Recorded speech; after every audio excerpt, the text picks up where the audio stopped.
आज हम लोग 9वीं वर्ग के जो फर्स्ट लेसन है बायो का कोशिका जीवन की मूलभूत इकाई, इसके विषय में बात करने वाले हैं। हालांकि इस चैप्टर को आपने 8वां क्लास में भी अच्छे से पढ़ा होगा, लेकिन 8वीं क्लास में आपने जो पढ़ा है उससे थोड़ा सा ज्यादा इसमें पढ़ाने की कोशिश की गई है। तो हम लोग बिना समय को बर्बाद किए चैप्टर को शुरू करते हैं। तो सबसे पहले इसमें लिख रखा है कि कोशिका, ठीक है। तो कोशिका जो है, कोशिका द्वारा जीवों की रचना होती है। जो भी जीव है, ठीक है, जैसे कि मानव हो गया या कीड़े मकोड़े हो गए या जीव जंतु हो गया या पेड़ पौधे हो गए, ये सब के सब किससे बने हैं? कोशिका से बने हैं, ठीक है। और उसमें जीव जो बने होते हैं वो 2 प्रकार के जीव होते हैं। कितने प्रकार के? 2 प्रकार के। एक होते हैं एक कोशिकीय जीव। क्या होते हैं? एक कोशिकीय जीव, जिनकी कोशिका जिन जीव एक कोशिका से मिलकर बने होते हैं उसे क्या बोलते हैं? एक कोशिकीय जीव कहते हैं, ठीक है। जैसे कि यहाँ पर अमीबा और पैरामीशियम।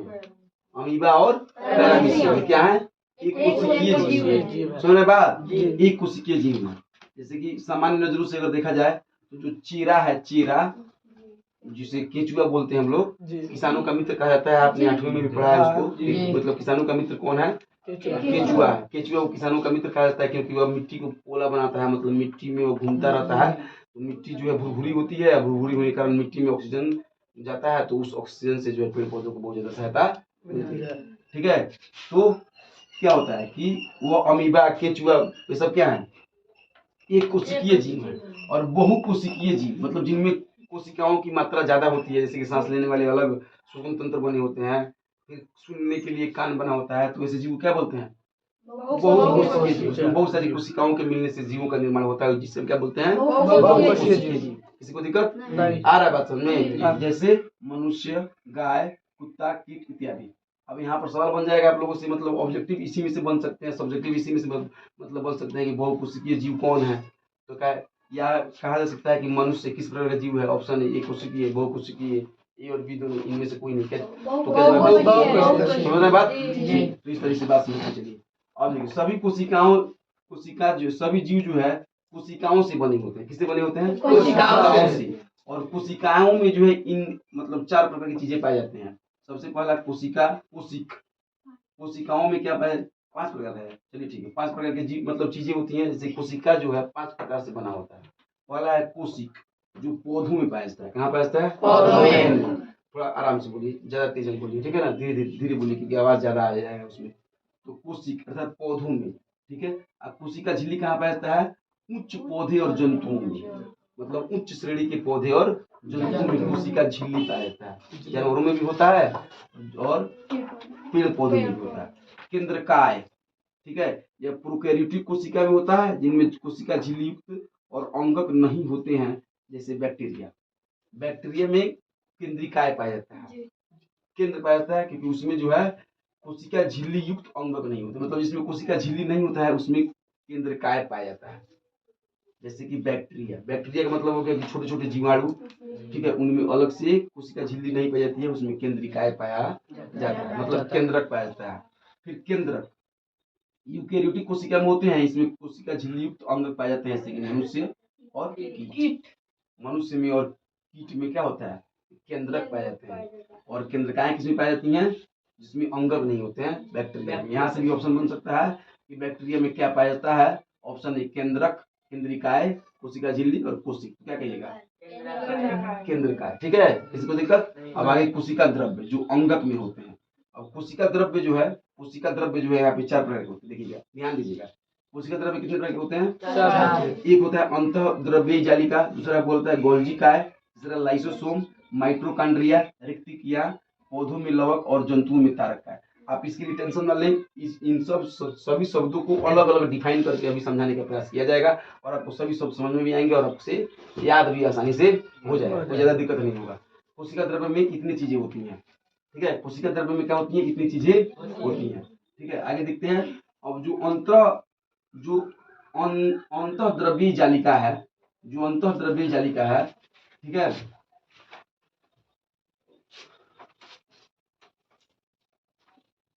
अब यहाँ से हो गया, ठीक है। अब जो अंतःद्रव्य जालिका है वो दो प्रकार का होता है, एक खुरदरी अंतःपर्दय जालिका और एक चिकनी अंतःपर्दय जालिका। मतलब खुरदरी नहीं होता है, जैसे कि मान लीजिए रुखड़ा रुखड़ा कोई सतह नहीं होता है, उसको खुरदरी कहा जाएगा। जैसे कि मान लीजिए यह दीवार जो है अभी जब तक क्या हुआ है कि प्लास्टर नहीं हुआ है तो एक खुरदरी है, अब प्लास्टर हो जाए तो यह चिकनी सतह हो जाएगा। समझ रहे बातों को? चलिए समझ गए बात, ठीक है। अब अगले पेज पे चलते हैं हम लोग। अब यहाँ से शुरू होती है आप लोग का मेन पॉइंट। वो जो बात हुआ था, वो जो बात हो रहा था ना, सब उसका परिचय था। परिचय था कि मतलब उन चीजों के विषय में हम लोग को पढ़नी है, ज्यादा टेंशन लेने की बात नहीं है, लेकिन यहाँ से आपको थोड़ा समझना पड़ेगा। कोशिका की खोज, कोशिका के प्रकार, एक कोशिकीय, बहुकोशिकीय, प्रोकैरियोटिक कोशिका को, मतलब इनके विषय में हम लोग बात करने वाले हैं अभी। इन सब चीजों के बारे में राइबोसोम, प्लास्टिडॉन, लाइसोसोम के विषय में हम अभी बात करने वाले हैं। मुख्य बिंदु मतलब इसी के विषय में बात करने वाले हैं। अब पादप कोशिका और जंतु कोशिका में क्या अंतर है? पादप कोशिका और जंतु कोशिका में क्या अंतर है? मतलब पेड़ पौधों में जो कोशिकाएं पाई जाती हैं उनमें, और जीव जंतु में जो कोशिकाएं पाई जाती हैं उनमें, उन दोनों में क्या अंतर है? ठीक है, इसी के विषय में यहाँ पे बात होने वाला है। ठीक है, तो क्लोरोप्लास्ट होता है पादप कोशिका में, क्या होता है? क्लोरोप्लास्ट होता है। क्या होता है? क्लोरोप्लास्ट। और जंतु कोशिका में क्लोरोप्लास्ट नहीं होता है। आप समझते हैं क्लोरोप्लास्ट क्या होता है? आप लोग क्लोरोफिल का नाम सुने होंगे, सुने ना? क्लोरोफिल जिसे हम लोग हरा वर्णक के नाम से भी जानते हैं। मतलब पेड़ पौधों में हरा वर्णक होता है, इसीलिए पेड़ हरे होते हैं। ठीक है, और उनमें क्लोरोप्लास्ट पाया जाता है, और हम लोग जीव जंतुओं में, मानव में, हम लोग में क्लोरोप्लास्ट नहीं होता। तो ये बात तो भूलिएगा, नहीं बोल सकते हैं एकदम। तो सामने देखने से पता चलता है कि पेड़ पौधे में क्लोरोप्लास्ट होता है, इसीलिए वो हरा होता है, और हम लोगों में क्लोरोप्लास्ट नहीं है, इसलिए हम लोग हरे नहीं है। हम लोग मतलब जिस जो हम लोग कर रहे हैं उस हिसाब से हम लोग है। तो पेड़ पौधों में क्लोरोप्लास्ट होता है, जबकि जंतु कोशिका में क्लोरोप्लास्ट नहीं होता। रिक्तिका होती है, इसमें रिक्तिका नहीं होता है। मतलब उसमें रिक्तिका होती है, जैसे कि पेड़ पौधों में खोल नहीं, खोल दूसरा चीज हो गया। ठीक है, जैसे कि पेड़ पौधों में खोल दूसरा चीज होता है, उसका ही बात आएगा। आवरण जो उसको बोलते हैं, पुटी इसको बोलते हैं, वो भी बाद में बताएगा। पेड़ पौधे के डंठल को काटिएगा तो उसमें आपको छेद जैसा दिखाई देगा, देखे हैं? ज्यादातर मतलब होता है, कहीं कहीं ज्यादा होता है।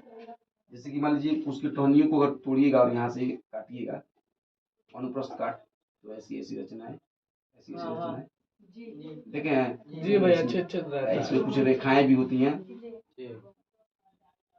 ठीक है, तो इसमें क्या होता है?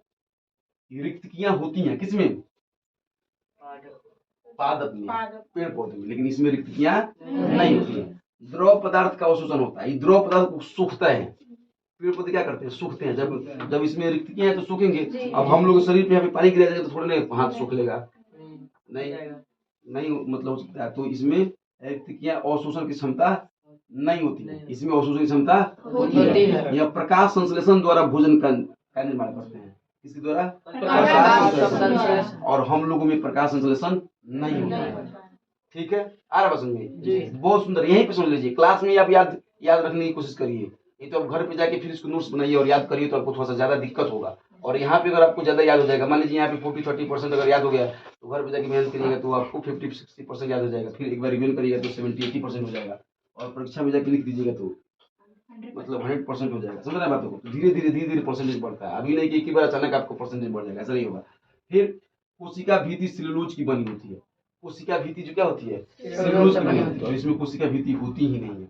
तो जो अभी बालक बोल रहा था कि खोल, वो कोशिका भीति है। ठीक है, मतलब कोशिका को ढके रहता है, उसको कोशिका भीति बोलते हैं। भीत जैसे कि हम लोग सुनते हैं ना, मतलब पुराने समय में, पहले के समय में लोग भीत बनाता था मिट्टी का, मतलब जो दीवार जो आजकल ईंट का बन रहा है, पहले मिट्टी का बांस का बनता था, उसको हम लोग भीत बोलते थे। उसी के माध्यम से आप समझिए कोशिका भीत। कुछ हम शब्द लगाए हुए हैं जिसको दैनिक जीवन से जोड़ने का प्रयास करते हैं कि आपको याद रहेगा जरा देर तक। समझ रहे हैं? जैसे कि आप जो दीवार है पहले मिट्टी का बनता था, और बांस उसका बना करके तब मिट्टी लगाया जाता था। समझ रहे हैं? अभी भी आजकल गाँव में है, बहुत जगह पे है। तो जिससे वो भीत है, मतलब चारों तरफ से भीत क्यों, किस चीज के लिए बनाए जाते थे? कि उसमें घर में मौजूद चीजों को बाहर से बचाने के लिए। उसी प्रकार कोशिकाओं को सुरक्षित करने के लिए कोशिका भीति बनाई जाती है, जो किससे बना होता है? सेलुलोज का बना होता है। किसमें? पादप कोशिका। लेकिन इसमें कोशिका भीति नहीं पाई जाती है, इसमें लाइसोसोम पाया जाता है। क्या पाया जाता है? लाइसोसोम। ठीक है, जो कुछ जीवाणुओं का मतलब जीवाणुओं के माध्यम से संरक्षित किया जाता है। जैसे कि पेड़ पौधे की कोशिकाओं को जो है खोल द्वारा संरक्षित किया जाता है, और हम लोग के शरीर में जो कोशिकाएं होती हैं वह खुद अपने हिसाब से संरक्षित हो जाती है। ठीक है, चलिए अब आगे का पॉइंट देखते हैं। तो सभी जीव, ध्यान दीजिए, सभी जीव सूक्ष्म कोशिकाओं के बने होते हैं, जिन्हें हम कोशिका कहते हैं। कोई आपसे पूछे कोशिका किसे कहते हैं, या अति लघु उत्तरीय में क्वेश्चन आ गया या कहीं भी क्वेश्चन आ गया, कोई पूछ दिया कि कोशिका किसे कहते हैं, तो क्या क्या कहिएगा, सभी सूक्ष्म कोशिकाओं के बने होते हैं, जिसे हम क्या कहते हैं, सभी जीवों की संरचनात्मक एवं कार्यात्मक इकाई कोशिका कहलाती है।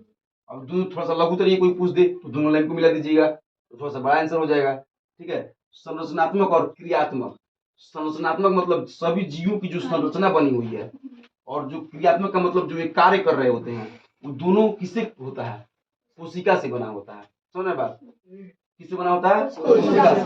ठीक है, अब कोशिका के आकार, आकृति, संगठन का अध्ययन साइटोलॉजी के अंतर्गत आता है। कोई आपसे पूछे कि कोशिका का जो अध्ययन किया जाता है उसको किस विषय के अंतर्गत रखा जाता है, साइटोलॉजी के अंतर्गत आता है। ठीक है ना, साइटोलॉजी के अंतर्गत आता है। जैसे कि हम लोग जो विज्ञान फिजिक्स जो पढ़ते हैं वो किसमें आता है, भौतिक विज्ञान में आता है। जो हम लोग गैसों का बात पढ़ते हैं किसमें आता है, केमिस्ट्री में, रसायन में आता है। ठीक है, जो जीव जंतुओं के बारे में हम लोग पढ़ रहे हैं किसमें आ रहा है, जीव विज्ञान में आ रहा है। उसी प्रकार जो कोशिका के बारे में बात विचार होती है उसे क्या बोलते हैं, साइटोलॉजी। याद रहेगा।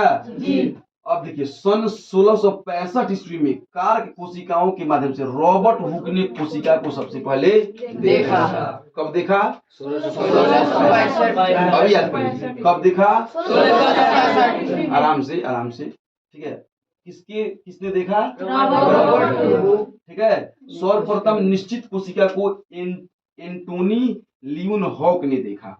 अब इन्होंने जो देखा कोशिका, मतलब एक नहीं होता है कि पहली बार कोई देखा है तो थोड़ा अंदाज पे किया है, चलो कोशिका ही होगा, शायद लग रहा है कोशिका ही है, लेकिन निश्चित रूप से किसने देखा, एंटोनी लियोन हॉक ने देखा। किसने देखा, एंटोनी लियोन हॉक ने देखा। इसको दिक्कत, ये सभी चीजें आपके बुक से जुड़ी हुई है, आपके बुक में ये सभी बातें लिखी गई हैं। बुक की चीजों को यहाँ पे नोट्स के रूप में हम लोग बना करके तब आपको समझाने का प्रयास कर रहे हैं कि आपको जल्दी से और कम समय में ज्यादा समझ में आ जाएगा। ठीक है, फिर आगे विभिन्न लक्षणों के आधार पर कोशिका में जीव द्रव्य सोल जेल स्थिति में होता है।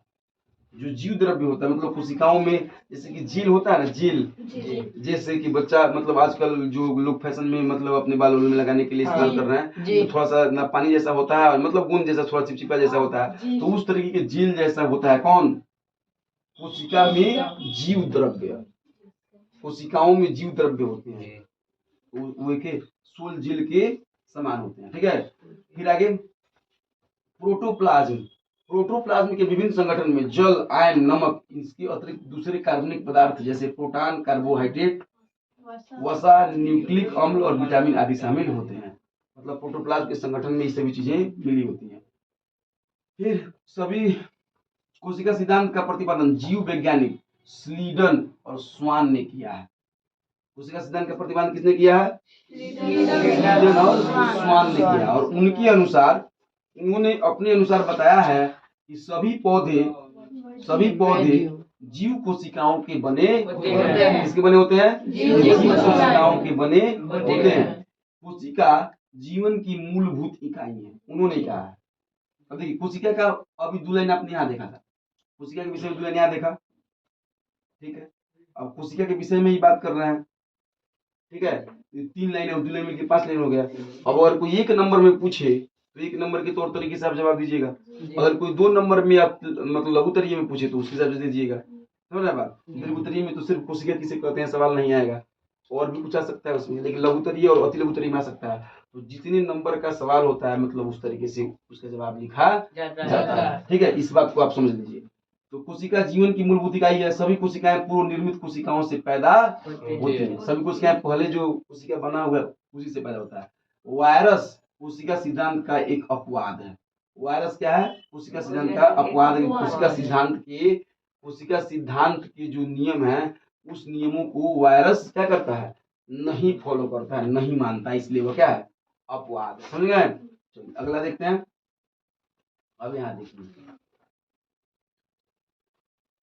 अब यहाँ देखा जाए एक कोशिकीय जीव कौन है, बहुकोशिकीय जीव कौन है। तो यहाँ जो आपको दिख रहा है prokaryotic bacteria, blue green bacteria, ठीक है, ये सब एक कोशिकीय जीव है। ठीक है, यूनिसेल्युलर जीव है, एक कोशिकीय जीव है। अमीबा, पैरामीशियम, ठीक है। और यहाँ जो आप देख रहे हैं पाइन ट्री, मतलब एक पेड़ है, हम लोग के यहाँ आम वगैरह का पेड़ हो गया वगैरह की। ये जो आप ऑस्ट्रिच आप देख रहे हैं, मतलब जंतु है, जानवर है, ये सब बहुकोशिकीय जीव है। समझ गए बात? चलिए अब इनके लक्षण को देखते हैं। कोशिकाओं की संख्या, एक कोशिकीय जीव में कितनी कोशिकाएं होती हैं? एक। यहाँ पे यह भी हो सकता है कि एक कोशिकीय जीव और बहुकोशिकीय जीव में क्या अंतर है, तो आप इस चीज को लिख सकते हैं। पहले भी हम लोग जानते हैं कि एक कोशिकाएं होती है, क्या कहलाती है? एक कोशिका। बहुत सी कोशिकाएं होती है, क्या कहलाती है? बहुत कोशिका। कोशिका के सभी कार्य एक कोशिका द्वारा होते हैं। उसके सब जब एक कोशिका है तो कार्य उसका कोशिका द्वारा होगा। जब इसकी बहुत सारी कोशिकाएं हैं तो किसी न किसी कारण से है, वजह है तभी है। हर चीज वजह से ही होता है, ठीक है। कार्य का विभाजन नहीं होता है, इसमें कार्य का विभाजन कहाँ से होगा? एक ही कोशिका है तो विभाजन कहाँ से होगा? इसमें विभाजन होता है कि हाई कोशिका ई कार्य करेगा, ई कोशिका ई कार्य करेगा, ई कोशिका ई कार्य करेगा। आ रहा समझ में? जैसे कि मान लीजिए अब आपके पास 4 पेन है, तो अब ना आप कहिए कि हाँ लाल पेन से क्वेश्चन लिखेंगे, ब्लू पेन से आंसर लिखेंगे और ब्लैक पेन से जो इसको पॉइंट लिखेंगे। जब आपके पास 4 पेन है तब ना, अगर आपके पास एक ही पेन है तो क्या करिएगा? उसमें क्या विभाजन करेगा? सब एक ही से लिखिएगा। उसी प्रकार यहाँ पे आप समझ सकते हैं। देखिए किसी भी चीज को दैनिक जीवन से जोड़ना सीखिए, जुड़िएगा तो आपको याद करने में ज्यादा क्या होगी? सहूलियत होगी, आसान रहेगा, नहीं तो भूल जाइएगा। जनन एकल कोशिका द्वारा होता है, इसमें जनन विशेष कोशिकाएं द्वारा होती है। मतलब जनन का मतलब हो कि अपने जैसा दूसरा जीव उत्पन्न करना, तो ये एकल कोशिका द्वारा ही जनन होता है और इसमें बहुत सारी कोशिकाओं के द्वारा जनन उत्पन्न होता है। आयु इनकी बहुत छोटी होती है, एक कोशिकीय की, जबकि बहुकोशिकीय की लंबी होती है, थोड़ा लंबा जीते। समझ गए? तो अब कोशिकाओं के आधार पर अंतर। अब प्रोकैरियोटिक कोशिका क्या है और यूकैरियोटिक कोशिका क्या है? प्रोकैरियोटिक आकार में बहुत बड़े होते हैं। देखिए ध्यान दीजिए, मैंने इस नोट्स के माध्यम से अगर आप याद करिएगा तो आपको बहुत आसान लगेगा। और आपकी किताब में जो चीजें दिखी है थोड़ी सी भारी है, उसको शॉर्ट करके यहाँ बनाने की कोशिश किया गया है। आप किताब खोल के भी देख सकते हैं, और नहीं तो वीडियो को रुकते हुए आप लिख लीजिए। बहुत वीवीआई क्वेश्चन है सभी, एकदम 100% गारंटी के साथ आपको मिलेगा कि यूकैरियोटिक कोशिका और प्रोकैरियोटिक कोशिका में क्या अंतर है, एक कोशिकीय जीव और बहुकोशिकीय जीव में क्या अंतर है, पादप कोशिका और जंतु कोशिका में क्या अंतर है। तीनों का तीनों मोस्ट इंपोर्टेंट क्वेश्चन है आपके किताब का, ठीक है। आप देखिएगा ना, किताब खोल के देखिएगा, पढ़िएगा, समझिएगा। जो लोग पढ़ा होगा वो लोग देखा भी होगा, समझ गए? तो इसमें केंद्र सब है, आकार में बहुत छोटी होती है, आकार में बड़ी होती है। कोशिका केंद्रीय भाग न्यूक्लियर झिल्ली से नहीं ढका होता है, तो केंद्रीय भाग न्यूक्लियर झिल्ली द्वारा ढका होता है। केंद्रक अनुपस्थित होता है, केंद्र उपस्थित होता है, झिल्ली द्वारा घिरे अंगक अनुपस्थित होते हैं, अंगक झिल्ली द्वारा घिरे हुए होते हैं। कोशिका विभाजन विखंडन या कोशिका विभाजन द्वारा होता है। कोशिका मतलब विभाजन माइटोसिस या म्यूसिस के द्वारा होता है। समझ गए? चलिए अगला, कोशिका कोशिका क्या होता है? ठीक है, कोशिका क्या होता है? केशिका, यहाँ पे केशिका होना चाहिए। कोशिकाओं के विभिन्न आकार व आकृति होती है। सामान्यतः कोशिकाएं अंडाकार होती हैं और वे इस प्रकार की। कोशिका मतलब किस किस प्रकार का कोशिका होता है, इसकी विषय बात हो रहा है। तो कुछ कोशिका जो है स्क्वामस इपिथेलियम जो है इस आकार का होता है, समझ रहे हैं? और सिलिकेटेड इपिथेलियम जो है इस आकार का होता है। कोलोमर सेल जो है इस आकार का होता है, जो पेट में मौजूद होता है। स्ट्रिपेट मसल जो है इस प्रकार का होता है, समझ गए? पेन मसल जो है इस प्रकार का होता है। ये उतना ज्यादा मूल्यवान नहीं है, ई वाला बहुत जरूरी है आप लोग के लिए, नहीं आता है आपकी परीक्षा में। नेवर सेल एक्शन एंड डेंड्राइज, इसका मतलब हुआ कि न्यूरॉन इसको बोलते हैं, ठीक है। न्यूरॉन जो है इस आकार का होता है, जो हम लोग के दिमाग में होता है, और वहीं से जो हम लोग किसी चीज को समझ पाते हैं। मसल्स मतलब क्या है कि मतलब शरीर की मजबूती को बनाए रखने के लिए। रेड ब्लड कोशिका ऐसे होता है, लाल रक्त कण, व्हाइट ब्लड सेल, श्वेत रक्त कण, ये सब चीजें आपके शरीर में मौजूद है। और उसी के माध्यम से ओवम अंडाणु है, मतलब इसी अंडाणु के माध्यम से क्या होता है, बच्चे मतलब क्या होते हैं कि मतलब किसी औरत के गर्भ में बच्चे रहते हैं अंडाणु में, ओवम, उसकी कोशिका इस तरीके से होती है। स्पर्म, ठीक है, स्पर्म जी पुरुष श्रेणी का जो है एक जनन कोशिका है, जिसके माध्यम से क्या होता है कि बच्चे उत्पन्न होते हैं। Difference kind of cell found, मतलब मानव शरीर के जो भी अलग अलग प्रकार से यहाँ पे इसके माध्यम से शरीर बना हुआ है, इन सभी कोशिकाओं के माध्यम से क्या हुआ है, इस शरीर बना हुआ है। ठीक है, इसको समझने की बारी है। अब इसको अब जब बुक में पढ़िएगा तो आपको और बेहतर से समझ में आ जाएगा। हावड़ाने की गरज नहीं है, हावड़ाइएगा मत, हावड़ाने से नहीं होगा। सारी की सारी पॉइंटें हल्का ही हो और किसी भी चैप्टर की सारी पॉइंटें भारी हो, ऐसा नहीं होता है। और 9th क्लास की बायोलॉजी थोड़ी सी टेढ़ी है ही, क्योंकि इसमें शब्द जो होते हैं वो थोड़े से टेढ़े मेढ़े होते हैं, इसलिए बच्चों को थोड़ा सा भारी लगता है। इसलिए घबराना नहीं है, पढ़ना है, मेहनत करना है, सीखना है। ठीक है। कोशिका का जो आकार होता है वह कैसा होता है? विभिन्न जीव की कोशिकाएं विभिन्न आकार की होती हैं। कुछ कोशिकाएं सूक्ष्मदर्शी द्वारा देखी जा सकती है, कुछ सूक्ष्मदर्शी द्वारा देखी जा सकती है, जबकि कुछ कोशिकाएं नग्न आंखों द्वारा देखी जा सकती हैं। मतलब कुछ कोशिका को आप सामान्य तरह से भी देख सकते हो, और कुछ कोशिका के लिए तुमको सूक्ष्मदर्शी का सहायता लेना पड़ेगा। जैसे 0.2 यूएम से लेकर 18 सीएम तक की कोशिकाएं का आकार होता है। यूएम का मतलब बहुत छोटा हो गया, और सीएम तो हम समझते ही हैं। एक बहुकोशिकीय जीव का आकार सामान्यतः 20 से 30 एमएन होता है। एक बहुकोशिकीय जीव में जो जो उसका जो आकार होता है वो 20 से 30 एमएन होता है। और सबसे बड़ी कोशिका शुतुरमुर्ग का अंडा होता है जो 15 सीएम लंबा और 8 सीएम चौड़ा होता है। और कोई पूछेगा आपसे कि सबसे बड़ी कोशिका किसकी होती है? शुतुरमुर्ग अंडे का होता है जो 15 सीएम लंबा होता है और 8 सीएम चौड़ा होता है। सबसे छोटी कोशिका कोई तुमसे पूछेगा तो क्या कहना है? माइकोप्लाज्मा, जो 0.1 यूएम होता है, मतलब बहुत छोटा हो गया। ठीक है। मनुष्य का अंड लगभग 0.11 मिलीमीटर मतलब एमएम लंबाई का होता है। मतलब मनुष्य का जो अंडा होता है, मतलब मनुष्य माता के गर्भ में जो बच्चे होते हैं वो अंडा के माध्यम से ही पहले होते हैं। वो जो अंडा होता है वो 0.11 एमएम का होता है। अब कोशिका के जो भाग हैं, कोशिका के भाग, कंपोनेंट्स ऑफ सेल, सेल के भाग, तो सामान्यतः कोशिका के विभिन्न भाग होते हैं, जिसे हम अंगक कहते हैं। क्या कहते हैं? कोशिका के भाग जिसे अंगक कहते हैं। अभी बात हुआ था पीछे, अंगक कहते हैं, जो कि विशेष कार्य संपन्न करती है। सामान्यतः कोशिकाओं के 3 मुख्य भाग होते हैं, एक प्लाज्मा झिल्ली और एक केंद्रक और एक कोशिका द्रव्य। 3 प्रकार के उसके भाग होते हैं, प्लाज्मा झिल्ली, सेल मेम्ब्रेन एंड केंद्रक, न्यूक्लियस एंड कोशिका द्रव्य, साइटोप्लाज्मा। ठीक है, चलिए आगे देखते हैं। अब कोशिका झिल्ली जो है इस तरीके की होती है। देखिए कोशिका है, इसमें प्रोटीन वाला भाग है, यहाँ हाइड्रोबिक हेलिक्सिक है, इंटीग्रिन प्रोटीन्स हैं, एंड क्लोरोस्ट्रोल है, एंड फोसोफोलिपिड है। समझ गए? इस तरह कोशिका का ही भाग है। शरीर में जो कोशिकाएं जो होती हैं, जो ब्लड वगैरह के माध्यम से जो होता है, सब इसी तरीके से जुड़ा होता है। और इन सभी कोशिकाओं का वही हम ऊपर बात किए हैं, और इनको मिला करके एक अलग कोशिका बनाई गई है। इसमें कोशिका झिल्ली होती है। कोशिका झिल्ली का प्लाज्मा झिल्ली या प्लाज्मा लेमा भी कहा जाता है। किसको? कोशिका झिल्ली को प्लाज्मा झिल्ली या प्लाज्मा लेमा भी कहा जाता है। यह प्रत्येक कोशिका को दूसरी कोशिका की कोशिका द्रव्य से अलग करती है। यह प्रत्येक कोशिका को दूसरी कोशिका से क्या करती है? अलग करती है। यह जंतु कोशिका और पादप कोशिका दोनों में पाई जाती है। जंतु कोशिका में सबसे बाहरी झिल्ली और पादप कोशिका में सब में से कोशिका भीति के नीचे पाई जाती है। कौन? कोशिका झिल्ली की बात हो रही है। ठीक है। यह प्रोटीन और लिपिड की बनी होती है। किसी बनी होती है? बहुत ही शानदार क्वेश्चन बन जाएगा कि कोशिका झिल्ली किसी बनी होती है, तो प्रोटीन और लिपिड की बनी होती है। कोशिका झिल्ली वर्णनात्मक परागम्य झिल्ली होती है। कोशिका झिल्ली क्या होती है? वर्णनात्मक परागम्य झिल्ली होती है। उसमें कुछ चीजों को जो है छानने की क्षमता होती है। किसमें? कोशिका झिल्ली में कुछ चीजों को छानने की क्षमता होती है। ठीक है। अब जो है यह प्रोटीन कोशिका के अंदर या बाहर केवल कुछ पदार्थों के अंदर या बाहर जाने देती है। अरे जैसे कि मान लीजिए, जैसे कि आप लोग चाय छानते हैं ना, तो चाय छानने में क्या है कि जो चाय की जो दूध और पानी की जो मात्रा है, दूध और पानी की जो मात्रा है वो क्या है? दूध और पानी की जो मात्रा है वह चाय के रूप में आपको पीना है। आप तो चाय पत्ती पियोगे नहीं, तो जो छानना पत्र है उसे छानते हो तो चाय पत्ती ऊपर आ जाता है और चाय नीचे चल जाता है। तो उसी प्रकार कोशिका झिल्ली में परागम्य झिल्ली लगी होती है। वह सभी चीजों को नहीं जाने देती है अंदर।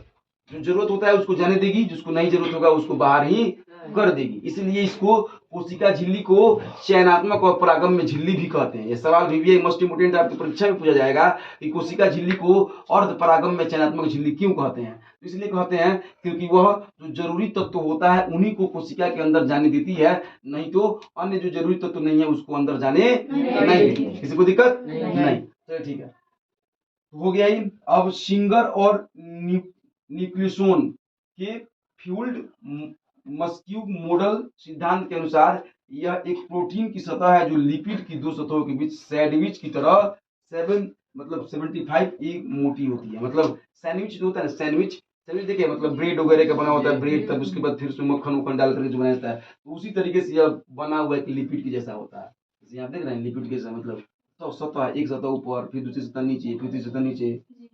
चलो उसके बाद ये कोशिका झिल्ली है जो बीच में है, इसको छानने दे रही है। जो जरूरी होता है उसको अंदर आने दे रही है, जो जरूरी है उसको अंदर आने दे रहा है, जो जरूरी नहीं है उसको ऊपर ही छोड़ दे रहा है। चलो बात तो वही यहाँ पे छानने पत्र के माध्यम से है। ठीक है, मुझे ऐसा कि आपको समझ में आया होगा जी।